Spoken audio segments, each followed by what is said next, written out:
Show! Galera, vamos lá, sejam muito bem-vindos ao primeiro podcast aqui da Midas, onde a gente vai debater alguns pontos bem importantes, bem interessantes aqui, para trazer à tona tudo sobre mercado financeiro, sobre vendas e também sobre o carreira, que foi o primeiro tema que a gente escolheu para abordar aqui.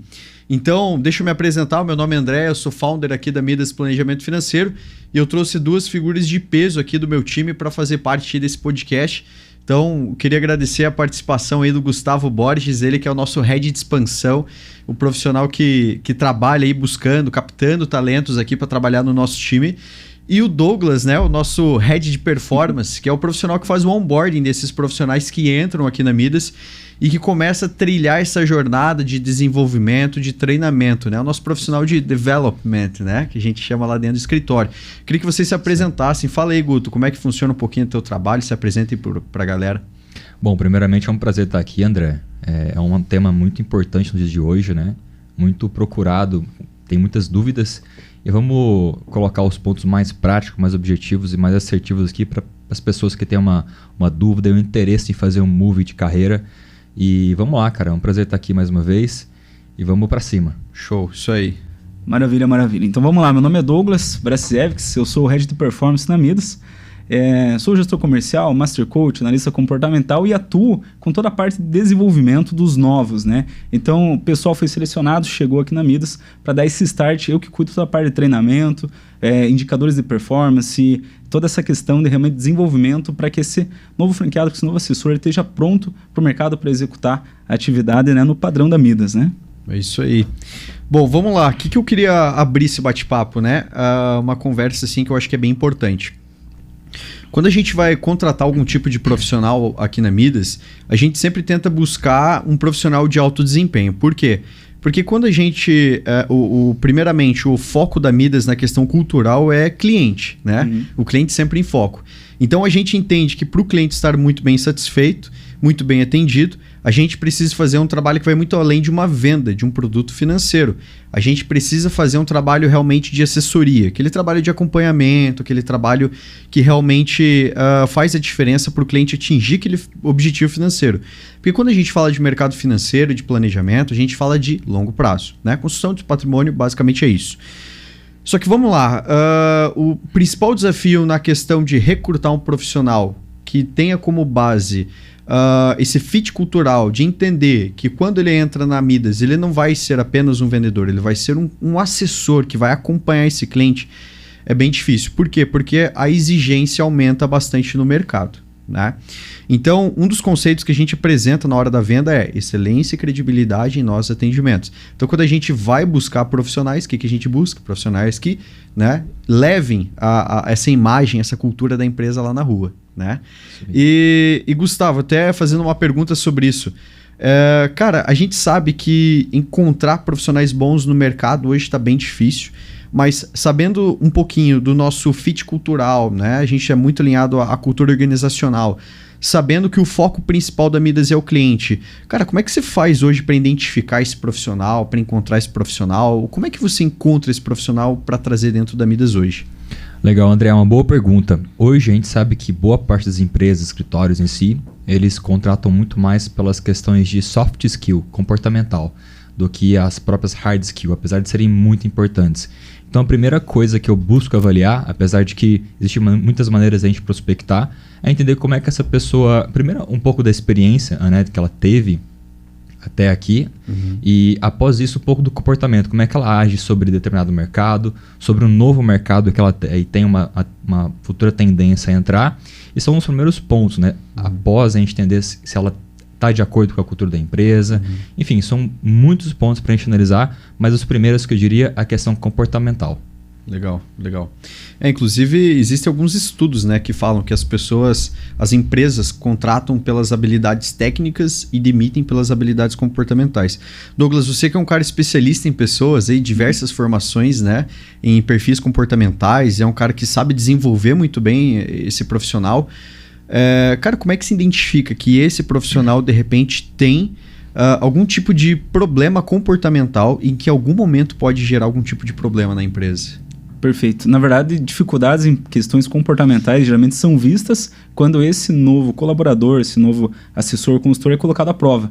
Perfeito. Então, geralmente, quando ele é colocado sobre um momento de tensão em que exija dele um posicionamento específico, se ele não tiver muito bem capacitado ou tiver algum tipo de incompatibilidade com o que nós procuramos, vai ficar muito à mostra. Porque quando o cenário está extremamente positivo e favorável, é muito tranquilo de ser caminhado, mas é nos momentos, e toda empresa passa por isso, né? Perfeito. Por momentos que você precisa realmente se posicionar de maneira mais inteligente, que você tem uma questão com talvez algum cliente que você precise corresponder ao que a empresa espera, é nesse momento que a gente identifica essa Legal. questão comportamental que fica muito evidente, né? Se ele tem esse fit ou não, né? Igual o Gustavo falou. Exatamente. E, cara, é até engraçado você falar assim, Douglas, porque esses dias até eu tava estudando e conversando com alguns colegas sobre isso.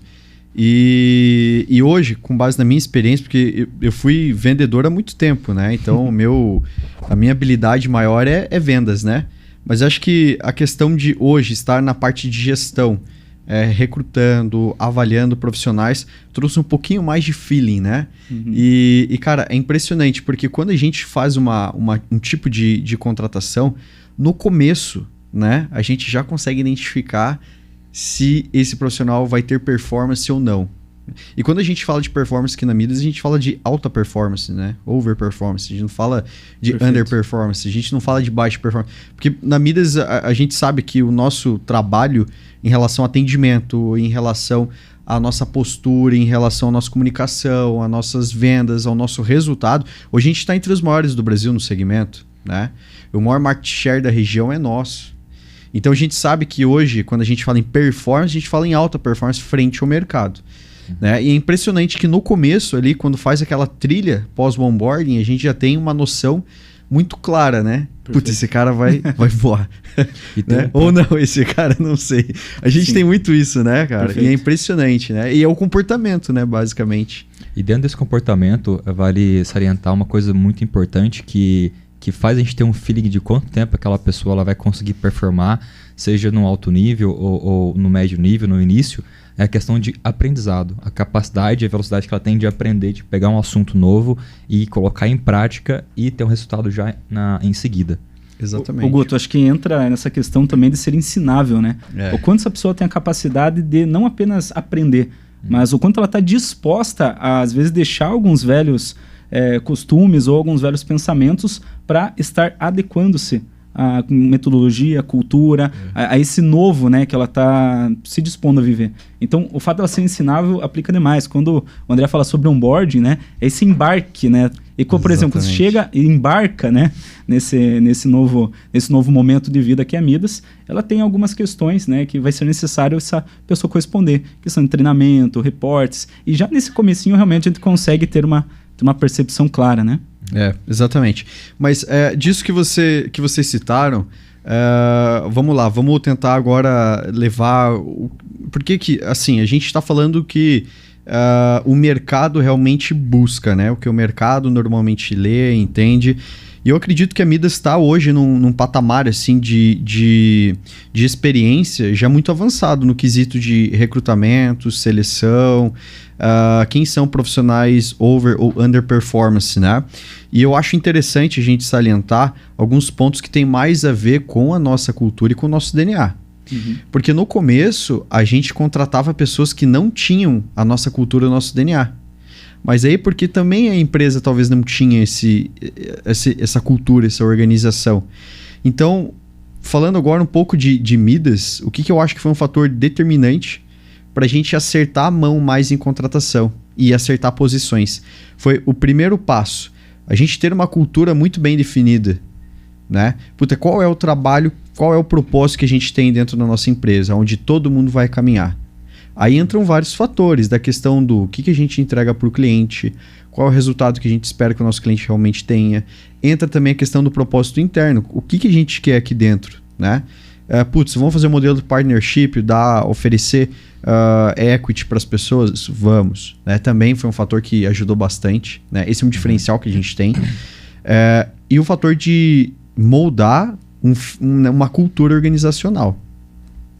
E essa questão da cultura organizacional, eu gosto de fazer analogia igual a um relacionamento, né?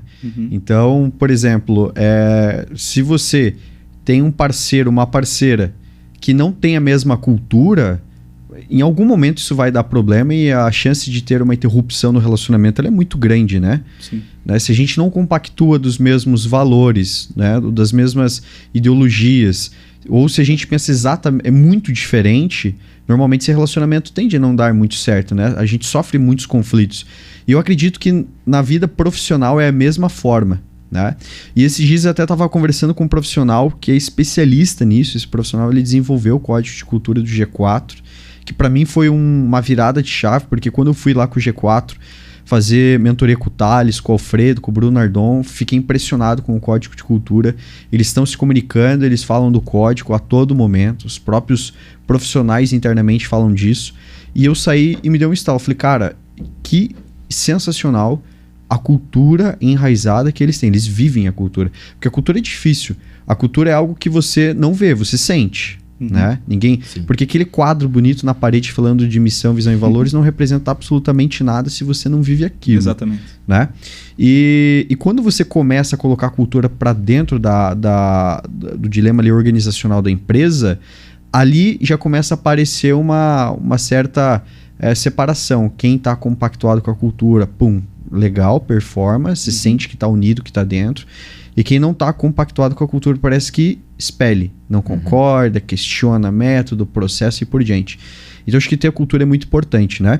E fazendo a mentoria com esse profissional, teve um dia que eu falei assim para ele, falei, cara, a nossa exigência aqui no escritório é muito alta e às vezes até já recebi feedbacks negativos que é muito extremo, né? No quesito de alta intensidade em treinamento, em desenvolvimento, em performance. A gente sempre está buscando ser melhor. A gente espera, a gente não tem gente ruim, nunca teve, né? A gente não vai ter. Mas quem está de médio, sempre a gente vai querer que vá para bom. Quem está bom, a gente quer que vá para ótimo. Quem está ótimo, quer que vá para excelente. A gente nunca está satisfeito.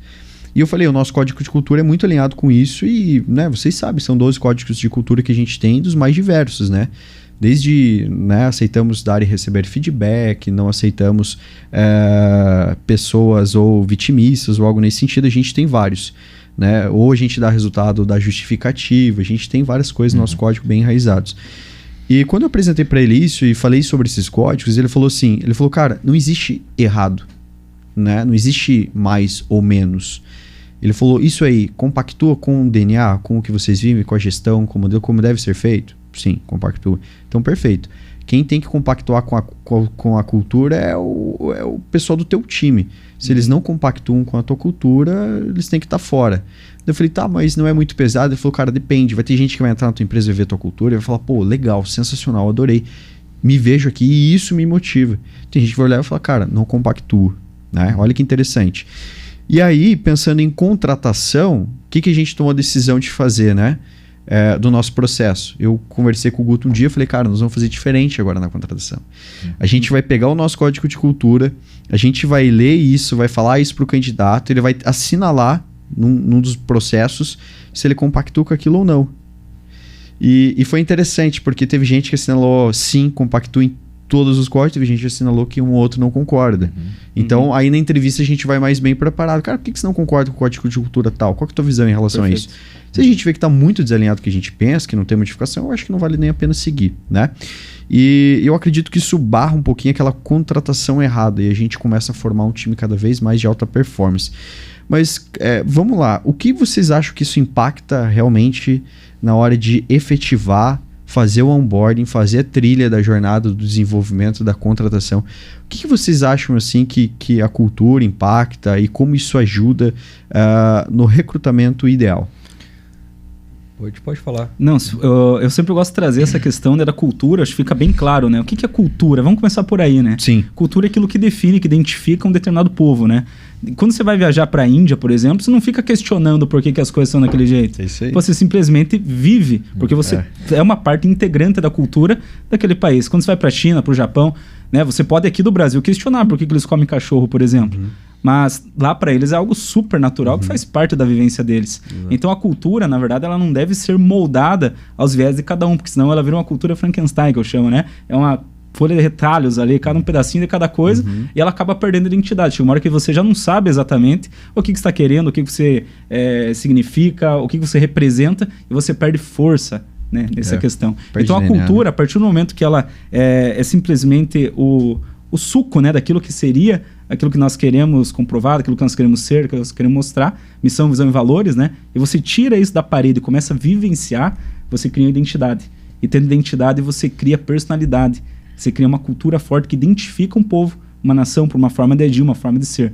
E se você tem uma cultura organizacional, agora passando para a parte organizacional, você tem uma empresa sólida, uma empresa forte, uma empresa que tem pessoas que estão ali que buscam e se identificam com aquilo. E realmente, assim como o André falou, elas querem fazer parte daquilo, né? Então isso é essencial. Eu acredito que seja um ponto primordial, assim, e trazer isso no recrutamento de seleção. E um cara que nem o Gustavo tem que saber muito da cultura, né? Porque ele que vai recrutar, como é que isso que eu gostaria de entender. Exatamente, eu ia falar sobre isso. Você falou muita coisa interessante ali anteriormente, André, do G4, da formação lá dentro, né, da cultura deles. E eu acredito que a gente está nesse caminho, porque a gente está formando todos esses profissionais, estão tendo outra visão. E eu começo identificando pelas primeiras conversas que eu tenho, que são as conversas de orientações, né, que a gente chama ali no escritório. Eu busco entender o perfil dele, como é que é a rotina, como é que ele age, etc. E depois, no nosso processo, quando ele segue, a gente manda ali dentro do contexto para ele responder em relação à cultura. E quando ele não compactua, é uma coisa bem interessante, porque a gente entende quando a pessoa... são perguntas que eu faço, inclusive, na CO. Com qualquer profissional que eu converso, eu tento entender qual que é a insatisfação dele. Por que ele quer, de repente, fazer uma transição de carreira? O que está causando uma insatisfação? Porque tem algum motivo. Tem 3 que geralmente eu costumo escutar muito. Reconhecimento. Independente do sentido, financeiro, como pessoa profissional. Segundo, a questão de salário. Né? Isso hoje impacta a sobrevivência. A pirâmide de Maslow ali é importantíssimo. E um terceiro é oportunidade de crescimento. E a oportunidade de crescimento, para mim, está atrelada totalmente ao ambiente. Então, a pessoa, quando ela olha o código de cultura nosso lá, que são 12 itens, ela deve pensar, cara, aqui eu vou estar com pessoas alta performance. Então, para eu ser alta performance, para eu me tornar, eu tenho que estar nesse meio.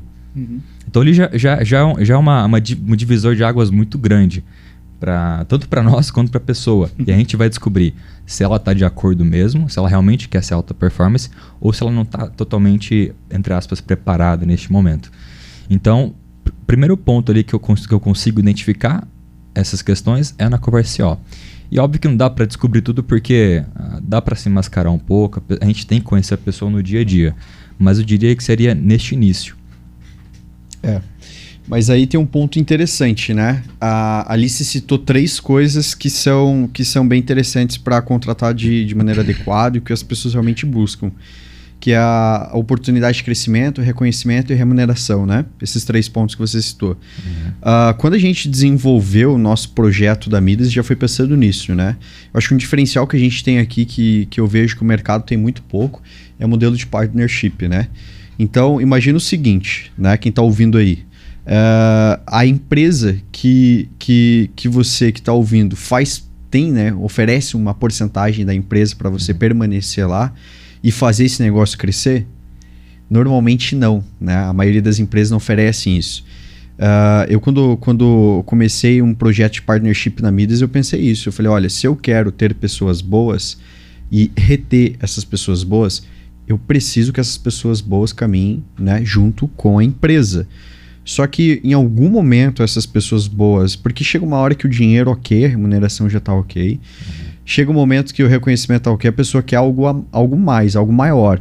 E quando você tem um modelo de partnership como o nosso, que é um modelo que oferece equity, né, uma porcentagem de percentual da empresa, fica muito mais fácil em ter esse talento e unir forças, fazer um mastermind com essa pessoa para que ela realmente possa ajudar a empresa a crescer, a evoluir. Então esse é o primeiro ponto, né? Eu acho que a gente tem esse diferencial. Então sempre que eu vou fazer uma CO, uma conversa de orientação com um candidato, contigo, eu sempre pergunto, cara, a empresa que você está hoje, ela oferece um modelo, um plano de carreira a ponto de você virar sócio dessa empresa sem precisar pagar nada e conquistando esse direito única e exclusivamente com o teu esforço e com o teu trabalho? Na maioria das vezes não. Né? Existe uma máxima que diz que as maiores empresas hoje que estão sendo construídas, elas não pensam mais em lucro, né, e sim em propósito.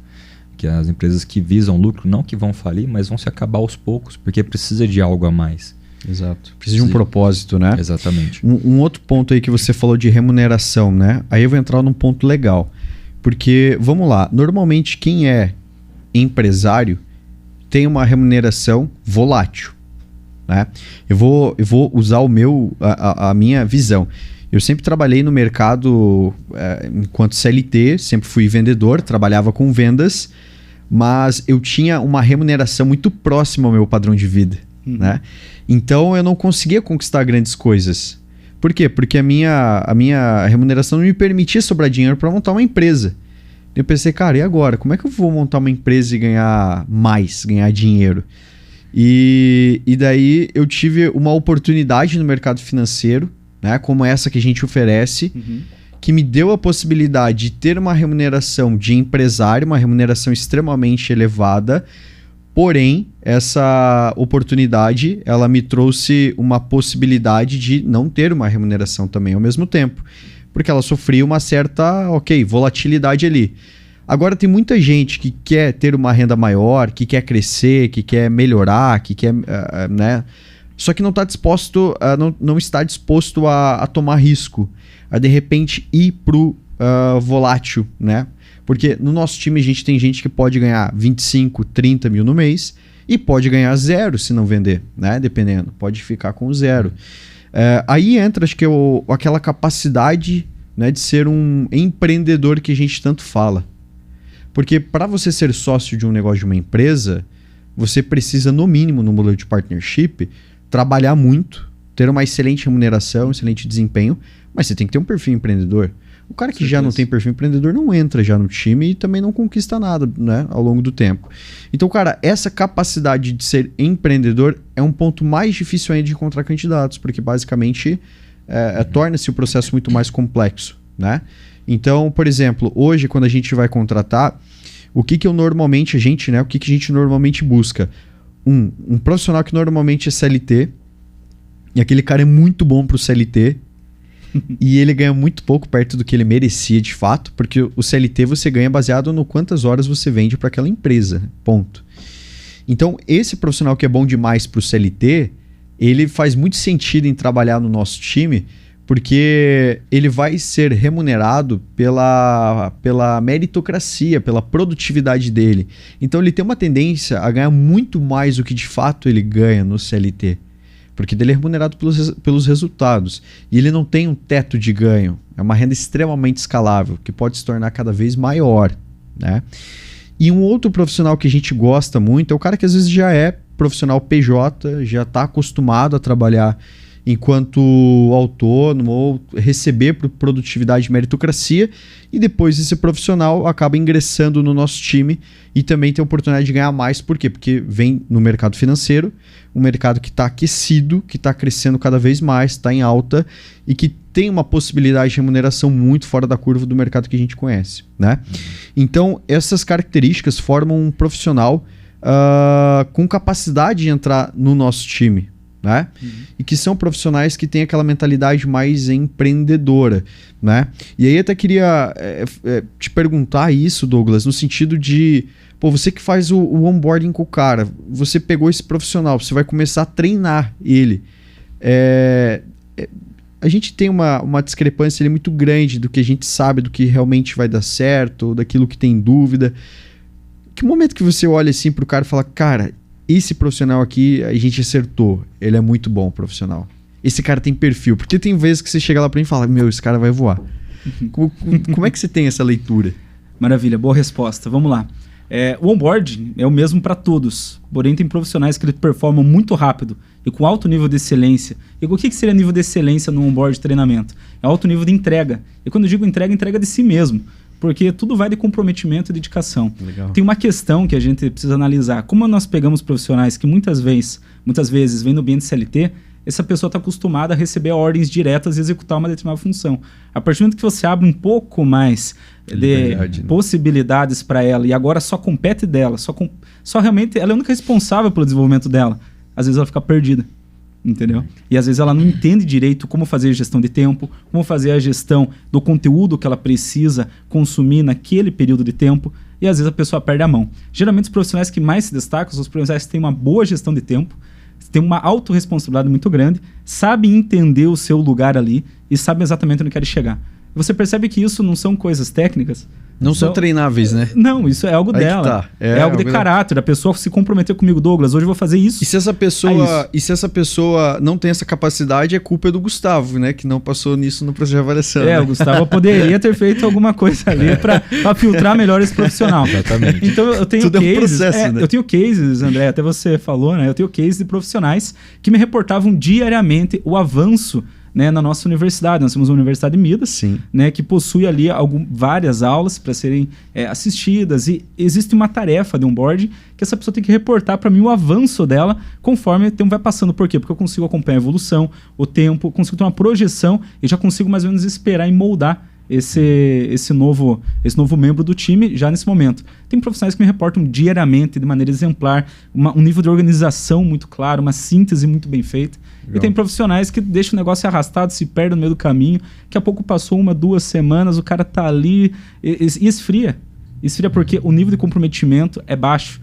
E aí você entra nessa questão. Comprometimento com responsabilidade, com fazer uma boa síntese do treinamento, uma boa agenda pessoal, boa gestão de tempo, e aí você consegue já desde o primeiro momento identificar que profissional vai alavancar, vai performar muito acima da média, e que profissional vai acabar ficando pelo caminho porque simplesmente não conseguiu, ele acaba perdendo para si mesmo. A gente fala isso, né?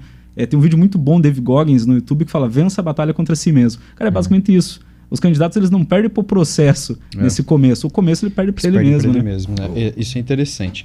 Eu até vou citar aqui alguns pontos que esses dias eu abri uma caixinha de perguntas no meu Instagram e daí me perguntaram o seguinte, ó. Uma forte característica que não pode faltar em um candidato na contratação. Aí eu coloquei as principais que eu julgo assim muito importantes a gente identificar dentro de um processo de contratação para trazer para dentro do barco. O primeiro eu coloquei capacidade de aprendizado, né? O cara tem que ter capacidade de aprender aquilo que está sendo ensinado. Ele tem que ter capacidade de entender, de poder executar, de aprender a realizar tudo aquilo que é exigido. Segundo, capacidade de execução. Não adianta eu saber e não fazer, né? Então o nosso trabalho é muito mais fazer... Aí entra a comunicação também, né, André? A forma de comunicar. Sim, com certeza. A capacidade de execução é muito importante. Terceiro, eu coloquei como fome, ambição, vontade, tesão, seja lá o que for. Que é tudo aquilo baseado naquela vontade de ser melhor. Porque quando a gente fala em fome, ambição, a gente está falando não só, eu quero entrar aqui e ganhar muita grana. Não é só isso. Entra a questão também do tipo, eu quero ser melhor todo dia, né? Eu quero treinar mais, eu quero melhorar mais, eu quero ter mais resultados. Eu atingi certos resultados, agora eu quero subir, agora eu quero entrar nesse modelo de partnership, quero montar meu time, quero desenvolver pessoas. Agora eu quero, de repente, abrir novos escritórios, ir além, formar times de outras estruturas. Então, a gente tem, dentro do nosso framework, várias capacidades de desenvolvimento de estruturas, né, de time. E isso eu acho muito importante. Eu coloquei um quarto, resiliência, né, que seria a nossa capacidade de suportar pressão e permanecer ativo, né? Porque essa da resiliência é até legal, né? Porque, resiliência emocional, né? Porque tem que ter inteligência emocional. Porque um bom profissional hoje... Eu vejo que a gente está numa geração muito de mimimi, né? Tipo, o cliente me disse não, hoje está chovendo. Cara, isso aí é chato pra caramba, né? A gente sabe que esse profissional não vai ter esse sucesso, né? Eu nunca vi ninguém campeão, nenhum vencedor, ninguém de sucesso com uma mentalidade como essa. André, inclusive, não é coincidência que o profissional que melhor performa aqui é um profissional que tem uma régua muito alta e um alto nível de exigência consigo mesmo. Exato. São pessoas que buscam melhorar todos os dias, constantemente. E aí encaixa exatamente com isso que a gente vê na prática, né? Exato, exatamente. Um outro ponto, trabalho em equipe, eu coloquei também. Eu acho importante saber trabalhar em equipe, porque ninguém vai longe quando trabalha sozinho. Porque tudo aquilo que você aprende ou todo aquele resultado que você tem é baseado no que alguém te ensinou em algum momento. Em algum momento você teve que aprender algo, né? Descer a cadeira, virar aluno, aprender alguma coisa e aí executar. Então eu acredito muito que o que gera prosperidade nas pessoas, né, é o que gera abundância nas pessoas e gerar prosperidade para outras. Eu acho que isso é um ciclo que retorna, né? Então, se eu ensino algo legal, aquela pessoa aprende algo e ela prospera, eu ganho muito mais ainda, porque aquilo volta para mim de alguma forma, né? Então eu acho que isso é prosperidade. Então acho que trabalho em equipe é uma mentalidade de gente grande, né? É uma Perfeito. mentalidade de gente abundante. Um outro ponto que eu coloquei também é potencial em virar líder, né? Eu acho que na nossa empresa isso é importante. Será que essa pessoa tem potencial um dia para virar líder? Será que ela tem potencial um dia para ensinar alguém? Eu acho que isso também é muito importante, né? Autorresponsabilidade, sem terceirização, eu acho que também isso é muito legal, porque eu vejo que o profissional que tem um autodesenvolvimento, aquele profissional que assume responsabilidades e toma as rédeas das circunstâncias e não terceiriza. Não tem como eu crescer algo que eu terceirizo. Eu não sou bom nisso e pronto, né? Eu acho que para crescer tem que assumir algum tipo de responsabilidade. Caráter é muito importante, né? Vendemos a verdade, não abrimos mão de caráter. E fazer mais que o combinado também. Eu acho que isso até tem nos livros de Napoleão Hill, né? Fazer mais que o combinado é uma das leis do triunfo para ter sucesso. E eu não acredito que alguém que faça o básico, o mínimo, o feijãozinho com arroz, vai ter destaque, né? Eu até vou ser um pouco polêmico. Eu não acredito em equilíbrio, né? Tem muita gente que fala, equilibrar a vida. Eu não acredito em equilíbrio. Eu nunca vi nenhuma pessoa de alto desempenho, de alto resultado equilibrado. Eu trabalhava 8 horas por dia, daí eu fazia academia 2, aí eu dormia 8 horas, aí eu ficava com a minha família.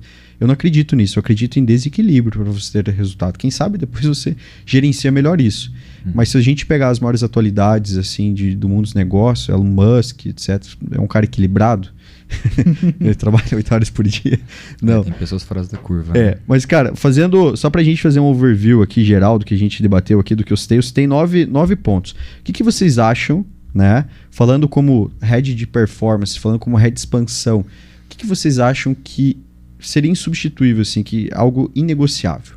Que vocês acham que, cara, isso aqui não dá para negociar, ou tem ou não tem sucesso? Justamente o primeiro e o segundo. A capacidade de aprender, de ser humilde, né? De aprender e aplicar isso, né? De uma maneira exímia, né? Ou seja, errar, aprender, aplicar, errar e outro ponto importante que você comentou, a questão do emocional, né? Acho que esses 3 pontos, 3 pilares seria, acho que de tantos aí, os mais importantes. Porque primeiro você tem que entender, ter o conhecimento, né? Aprender. Depois aplicar.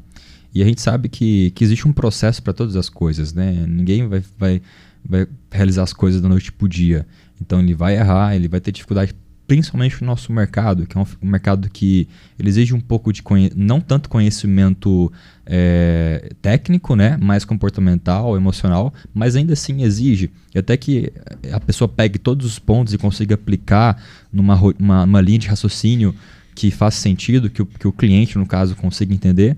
Alguns demoram um tempo X, outros Y, e nesse período do processo a pessoa tem que, né, se adequar e aceitar esse processo em aprender, aplicar, errar e né, fazer viver essa roda, né? Essa roda, exatamente. Perfeito.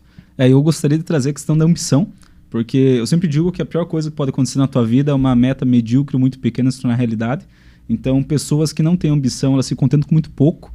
E se ela contenta com muito pouco, geralmente ela vive na média, né? A média Também vem de mediocridade, né? Aquela pessoa que vive sempre na margem, assim, de entregar mais ou menos, entregar pouco. Isso em todas as esferas da vida. A pessoa que ela é no profissional, ela é no pessoal. Então, a ambição, para mim, o brilho no olho, a garra, a sagacidade, a vontade de buscar e ir além, para mim, faz toda a diferença no profissional. E a resiliência. Hoje tem falado muito em resiliência e plasticidade, né?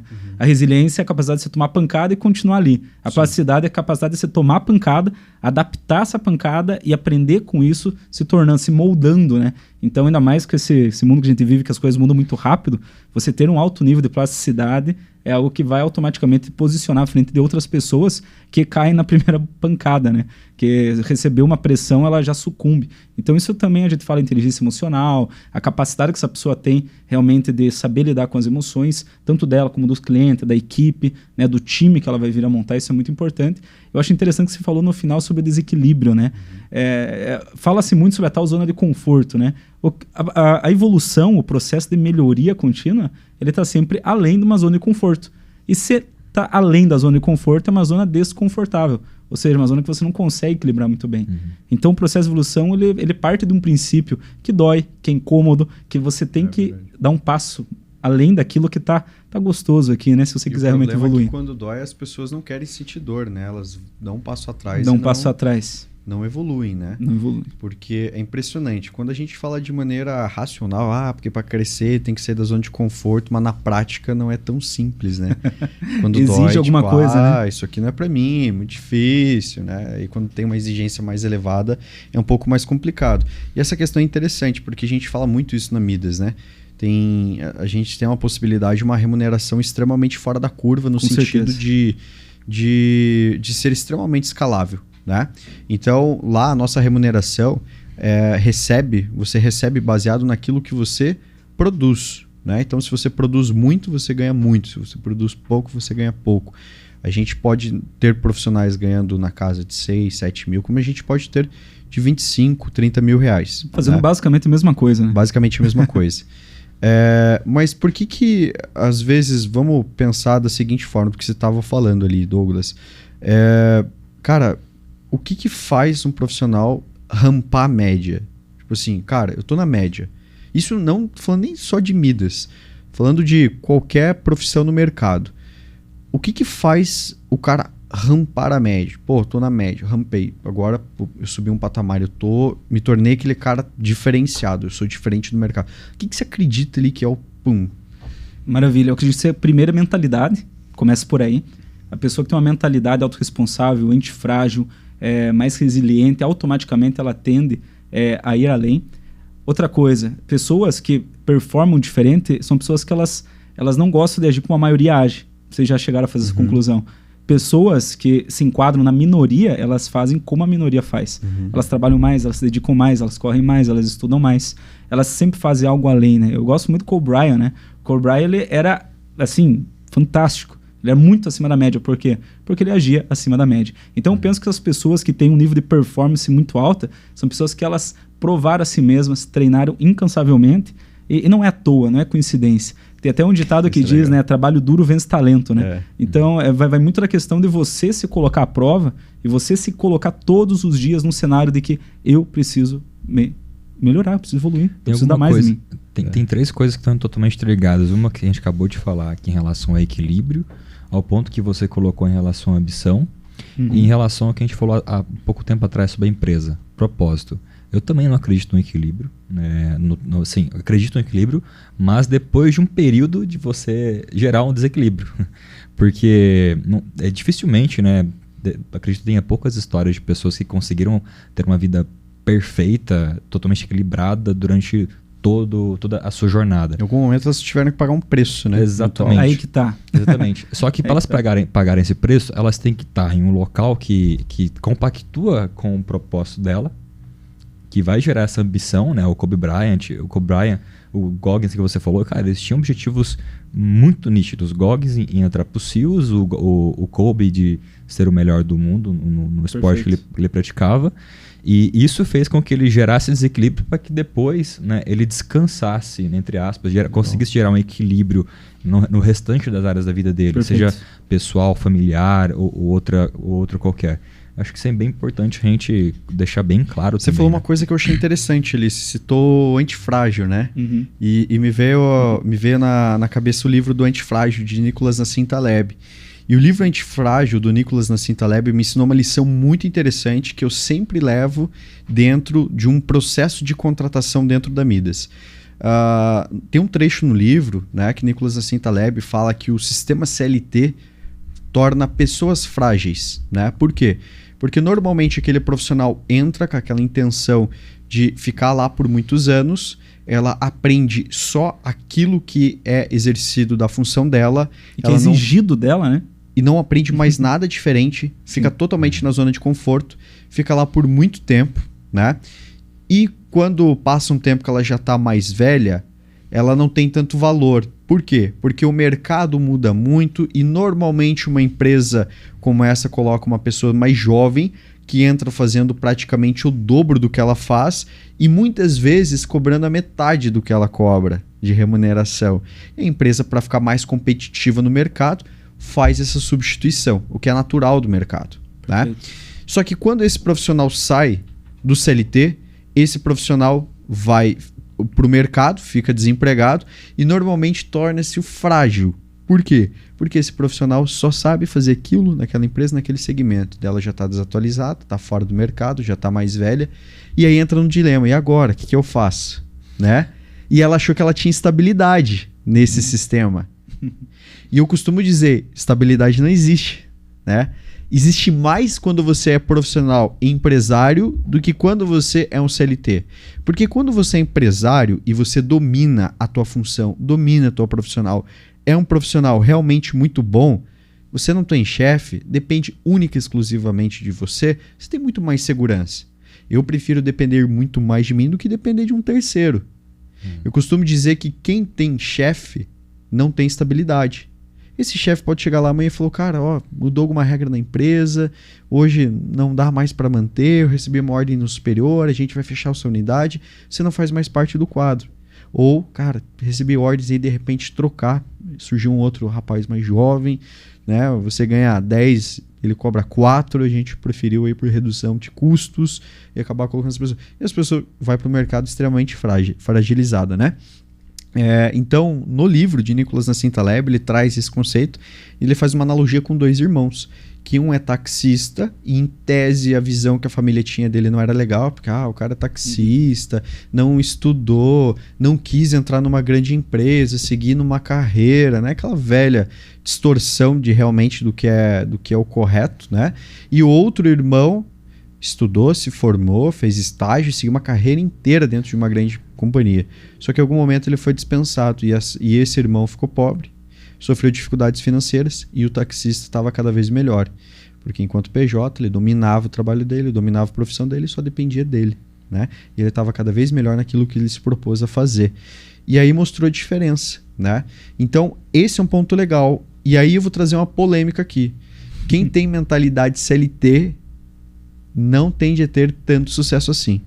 Porque a pessoa CLT, ela busca sempre o mínimo. Não estou falando que quem é CLT é assim.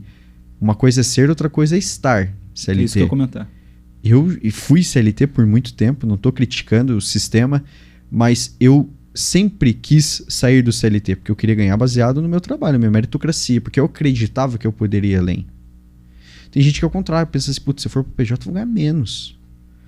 Porque tem muita gente que fica no CLT e quer ficar por causa disso, fica escondida. E todo mundo que é CLT tem um colega que é assim, que ganha bem, ou ganha a mesma coisa que o cara que é bom, e muitas vezes ele tá escondido, né? O cara que é ruim tá escondido, porque em tese ele tá fazendo a mesma coisa, ganhando a mesma coisa que o cara que é muito bom. E o cara que é muito bom, ele é comparado igual o cara que é muito ruim. Então, tanto o bom quanto o ruim fica escondido ali no sistema CLT e nenhum chama atenção nem por ser bom demais ou por ser ruim demais. O sistema CLT ele vai remunerar pelas horas que você bate lá no teu ponto. Então eu acredito que a pessoa que tem uma mentalidade um pouco mais CLT no sentido de, vou trabalhar pelo mínimo, eu vou fazer o mínimo que é exigido, o mínimo que é das minhas 8 horinhas por dia. Eu não vou fazer hora extra, né? Eu não ganho para fazer hora extra, eu vou para casa. Eu acho que esse tipo de mentalidade faz com que as pessoas não tenham um desenvolvimento muito grande. E quando a gente vai buscar profissionais, a gente busca profissionais com mentalidade empreendedora, que é aquele profissional que pensa diferente. Já viu algum empresário chegar assim e falar, porra, hoje deu meu horário, tô indo embora. Se o cara precisar dormir lá, o cara dorme, entendeu? Sim. É uma mentalidade que, se você traz para dentro de uma contratação do negócio, você vê que só essa diferença já mostra o cara que tem mais probabilidade de sucesso, o cara que tem menos, né? Eu acredito que você deve fazer essa... Hoje já mudou bastante nessa questão do CLT, no sentido de as pessoas, antigamente elas eram mais presas ainda a um cargo, a uma função, e hoje eu acredito que elas estão se dando um pouco mais conta de que tudo é temporário. Você falou uma analogia ali que você fez, de ser e estar, e eu estava conversando com o gestor, semana retrasada, se não me engano, e eu aprendi algo que eu achei bem interessante a partir de um jogo que eu gosto muito, que é o xadrez. É um jogo de dualidade, mas tem um ponto que também tem muito a ver com a Midas. Por quê? O xadrez, ele é uma batalha que acontece ali no campo, né? E vamos assimilar esse campo, essa batalha como a vida. E tem as peças, cada um tem o seu tipo de movimento específico, né, dentro do jogo.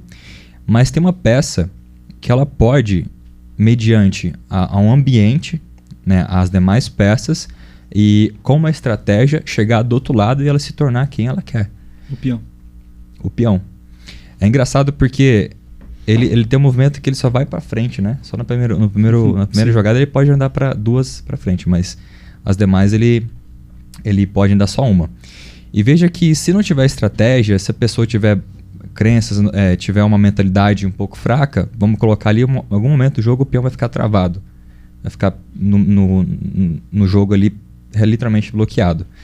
E se ele chegar ao outro lado, ele pode se tornar quem ele quiser. Seja um rei, seja uma rainha, uma torre, enfim, um bispo. E isso também é muito interessante porque vai depender de quem que ele vai estar do lado. Então, digamos, vamos só, né, uma analogia bem interessante aqui. Digamos que ele vá ao lado de uma torre e um bispo.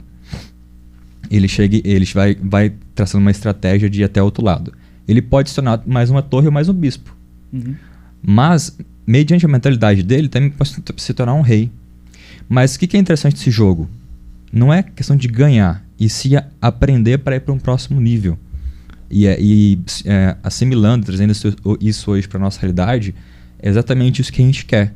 É trazer pessoas, entre aspas, sem uma base completa no mercado financeiro e formar, né, com uma mente de empresário totalmente, saindo da CLT. Então eu queria conversar isso com vocês porque eu acho muito importante, porque um dos nossos principais focos é formar profissionais, né?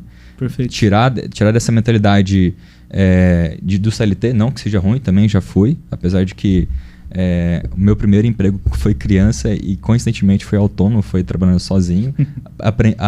Eu comentei com o André hoje, que acho que ele não sabia, acho que com 7, 8 anos, se não me engano, eu tive meu primeiro negócio. Tive meu primeiro negócio que foi uma venda de pipa. Nasci no interior de Minas, então queria ganhar dinheiro para comprar meus brinquedos, para poder jogar meu futebol, viajar para jogar futebol, etc. E eu e mais 3 amigos, eles também tinham interesse de ganhar dinheiro e tal. E, cara, a gente tinha um BP também, um business plan. Só tem uma vendinha de pipa na cidade. Então, se a gente fizer uma aqui, a gente vai ter um concorrente, mas a gente tinha uma estratégia, que era dentro do BP. A mãe de um amigo nosso, ela tinha ainda tem, né, uma floricultura, e ela ia para São Paulo comprar as coisas, né? E ela comprava a seda pra gente, eu ficava responsável pela produção dos palitinhos, que era a estrutura da pipa, e a rabiola era de sacola. E a gente montou uma estrutura lá na garagem velha, limpamos, fizemos caixa e vendemos algumas coisas. E foi bem interessante. Então, voltando no ponto que o André falou também, né, que as pessoas às vezes dificilmente já vem com uma tendência de empreender, né? Apesar de que durante a vida vai passar por algumas experiências como o CLT, que vai de repente moldar, mas tem uma coisa ali que elas nascem, né?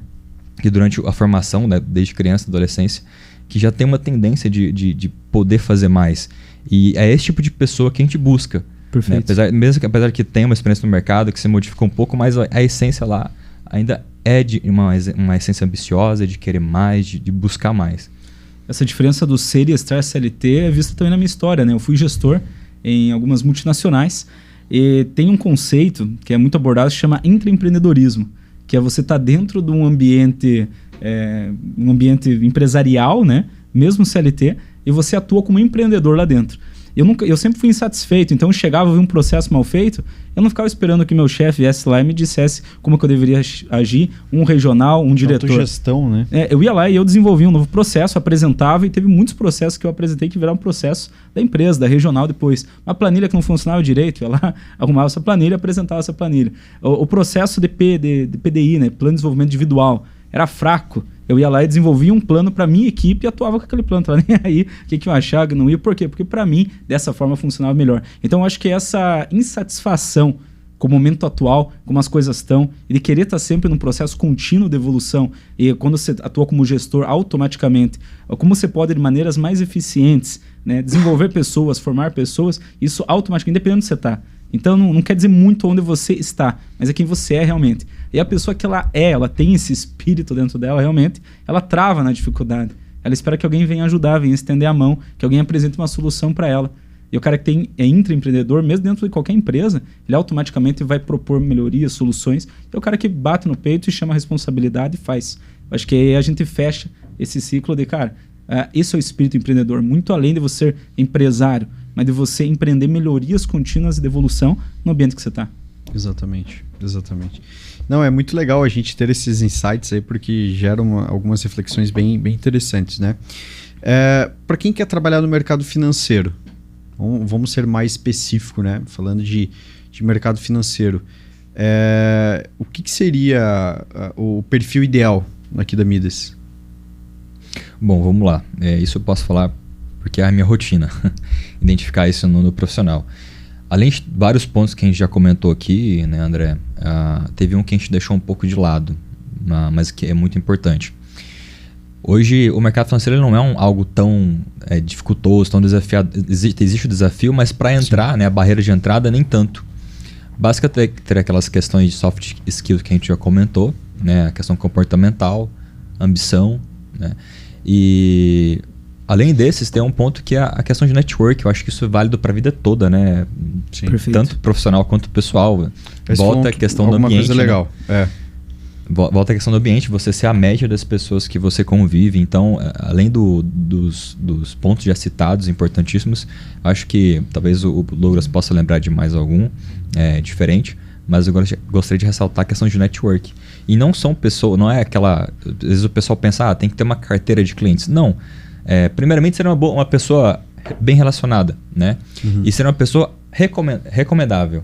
Ou seja, após falar com um grupo de pessoas, aquele grupo de pessoas, poxa, eu falei com aquela pessoa, ela é muito legal, ela é isso, ela é aquilo, né? Ser uma pessoa recomendável. E a partir disso, você começar a criar possibilidades a partir desse network. Simon Sinek, ele fala que teu cliente é pessoa, teu fornecedor é pessoa, teu gestor é pessoa, todo mundo que você convive é pessoa. Então, se não entende de pessoas, você não entende de negócios, né? Essa questão de ser relacionável e de ser uma pessoa recomendável para quem lida no business, no ambiente de negócios, é excepcional, né? É essencial. Faz parte da rotina, importantíssimo. Ainda mais no nosso mercado, que a gente atua no mercado financeiro, planejamento financeiro, uma pessoa bem recomendável, ela vai atrair novos negócios para ela. Ela vai atrair olhares para ela, ela vai querer... as pessoas vão querer ter ela por perto. Ela é uma pessoa que ela demonstra essa responsabilidade.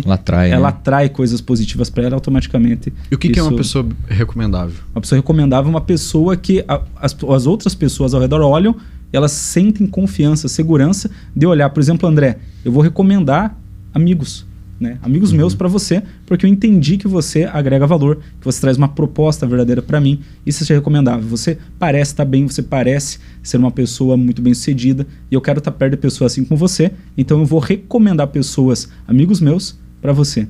E aí automaticamente negócios surgem, oportunidades aparecem. Ser recomendável. Faz um trabalho que tem um propósito também, né? Essa questão de propósito é importante também. Você tocou no ponto legal, essa questão de propósito aí, Guto. Eu lembro muito bem quando eu comecei na carreira do mercado financeiro, né, que sempre foi vendida essa ideia do propósito. Até então eu não sabia o que era um propósito nesse negócio, né? Porque quando a gente começa a trabalhar nesse mercado, a gente quer vender, a gente quer ser bem sucedido, a gente quer alcançar patamares maiores, quer adquirir conhecimento, que eu acho que soma muito.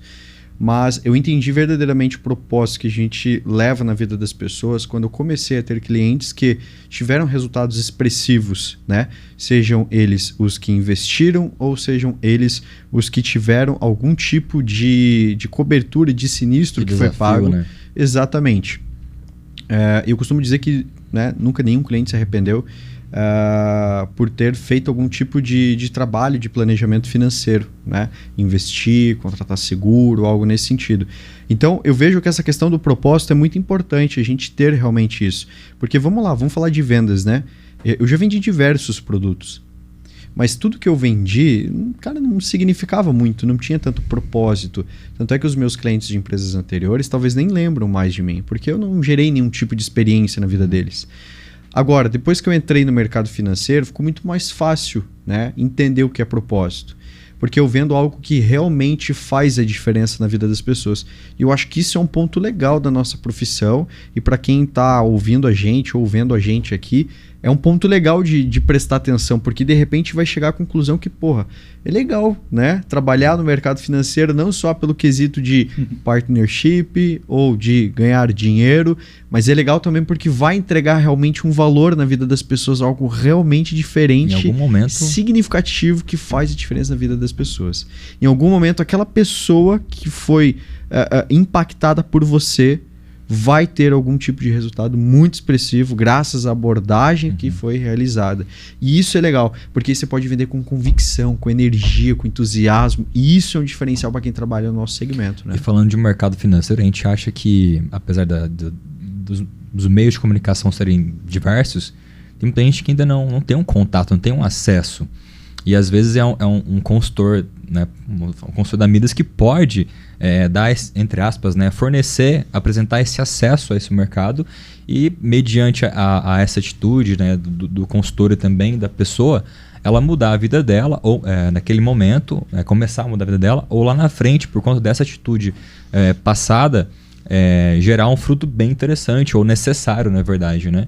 Isso é importante ressaltar também. Tem muita gente que começa o mercado financeiro por outros, né? Não por iniciativa própria. Até Exato. porque o Brasil não tem um investimento assim, bem fundamentado em relação ao mercado financeiro. Não tem das escolas, a gente já sabe que... O ensino, a educação, né, exatamente, sabe que a realidade financeiro. aqui é um pouco diferente. Está crescendo, mudou muito. Perfeito. Mas foi justamente por pessoas que, né, como nós, profissionais do mercado financeiro, deram o primeiro passo e colocaram a cara a bater. E hoje está como está, e a tendência é só crescer. O papel do consultor, nesse caso, é importantíssimo, né? Porque na verdade, o ser humano, de modo geral, né, ele tem dificuldade em tomar decisões. Então, a tendência é ele procrastinar, jogar para frente, no ano que vem eu vejo. E aí você pergunta, tá, mas o que exatamente vai mudar no que vem? Né, para a situação atual hoje, para você não tomar decisão nesse exato momento. Então, esse papel do consultor, de ser ali um apoio, um especialista, que vai estar junto, vai estar assessorando, vai estar acompanhando, e se coloca como essa ponte entre o nosso consumidor, entre o nosso cliente, e realmente a decisão dele de investir no futuro dele, da família dele, da segurança, né, dos seus bens, do seu patrimônio, do seu capital. O papel do consultor é essencial em muitos casos. Muitas pessoas não iriam acordar uma manhã e, nossa, eu preciso tomar uma decisão hoje e investir. Eu preciso tomar uma decisão hoje e proteger meu capital, meu patrimônio. Então, o papel do consultor de chegar ali, apresentando uma solução de valor, rentável, que realmente vai entregar algo que ele não viria normalmente em qualquer um oferecendo. Então, com o papel do consultor é fantástico nesse caso. É isso aí. Gente, vamos lá. Pra gente finalizar um pouquinho aqui o nosso bate-papo, tá legal, mas a gente precisa finalizar. Gustavo, você que é o nosso head de expansão, finalizando, cara, sendo bem objetivo, o que você busca num profissional para trabalhar aqui na Midas? Dá esse briefing aí para quem tá ouvindo a gente, para quem despertou interesse de repente ver se faz sentido ou não vir aqui trabalhar conosco. Perfeito. Eu vou tentar resumir aí em 3 a 5 pontos, apesar que a gente já falou aqui durante a nossa conversa, mas eu diria que o primeiro de tudo, o porquê. O porquê que a pessoa vai fazer aquilo, o porquê que ela vai perseguir. Porque ela vai ter que acordar todos os dias, como a gente acabou de falar, vai ter que buscar algo, né? Existe uma frase que é bem interessante. Se o homem ele acorda todos os dias não sabendo o que vai fazer, cara, não precisa nem sair da cama. Isso é muito forte. Mas é a realidade, porque você vai só existir. Então, um porquê, uma ambição, um propósito, né? Primeiro pessoal, né? Depois, ter uma humildade, uma capacidade de aprendizado, que é importantíssimo, né? Essas duas coisas, porque a pessoa... Hoje a gente tem muitos profissionais de outros mercados que vêm conversar comigo, ou que eu acabo conversando, que não são da área, às vezes tem uma idade um pouco mais, entre aspas, aí, elevada, já passou por uma série de experiências na vida, e elas se tornam um pouco orgulhosas na questão de aprendizado, e acham que já sabem de tudo. Não, tem a humildade de aprender algo novo, e para poder realmente ter um resultado melhor. E... Além disso, né, essa questão de aprendizado, comunicação, a pessoa que ela se comunica bem, consegue se expressar bem, seja um pouco comercial, né, de preferência, isso facilita bastante. Acredito que esses 3 pontos aí seriam bem relevantes nesse início. Depois o resto a gente vai conhecendo. Então, se você acha que a pessoa tem esses 3 pontos que você falou, ela tem perfil para trabalhar com a gente. São os primeiros pontos que eu tento identificar na pessoa, no perfil dela. Tá. Né? Claro que depois tem as questões comportamentais que a gente vai ter que avaliar no dia a dia. Douglas, você como Head Performance, né? O cara de Development aqui do escritório, O que você, baseado na tua experiência de formar profissionais, o que você acredita que seria o profissional, né, que tem as habilidades, que está em outro lugar agora, imagina esse profissional está ouvindo a gente aqui agora, esse profissional está em outra empresa, em outro lugar, o que se diria que, esse profissional tem essas habilidades, vai vir aqui, vai performar muito, porque eu conheço, eu formo esses caras e sei que esse cara vai ter resultado, vai ter sucesso. Perfeito. O primeiro ponto é que esse profissional ele tem que estar hoje insatisfeito com o seu momento atual. Então é um cara que ele está buscando algo. Essa busca por algo já é um belo indicativo de que, cara, você tem que agilizar, você tem que correr. Porque o tempo vai passando. E o tempo ele joga contra nós, não joga a nosso favor. Então essa insatisfação com o momento atual e a busca por algo melhor. Vamos lá, primeira coisa. Segundo ponto, um nível de comprometimento elevadíssimo consigo mesmo e com o seu desenvolvimento. Porque eu não posso querer mais que a pessoa. Né? Tem um ditado, não posso ficar puxando todo mundo. Então, ainda mais nesse contexto de empreendedorismo, da pessoa ter autorresponsabilidade, autogestão, eu espero que ela corresponda ao mínimo que é exigido no começo, que é a questão de treinamento, reportes diários e comprometimento com a evolução dela. Num segundo ponto, obviamente, o cara que performa mais é aquele cara que tem muita vontade de vencer e uma crença inabalável. Porque é impossível vencer alguém que não desiste nunca. Concorda comigo? Com certeza. Show de bola. Galera, então é isso. Quero agradecer a participação de vocês aí. O Gustavo, nosso Head de Expansão, o Douglas, nosso Head de Performance. É importante esse bate-papo porque hoje foi o primeiro podcast aqui da Midas, onde a gente falou um pouquinho de cultura organizacional, recrutamento, seleção, perfil, né, de pessoas que querem trabalhar conosco. Esse podcast é um patrocínio da Midas Planejamento Financeiro, né?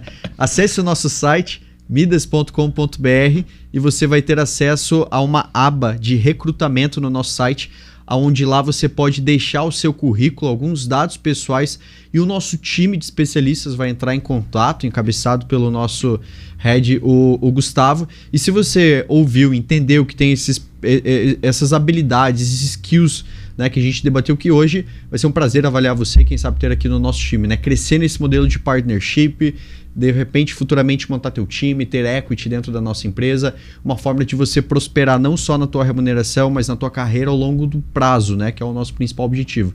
Beleza? Então, galera, obrigado da participação de vocês. Agradeço, e até a próxima. Valeu, André. Valeu. Tchau, tchau.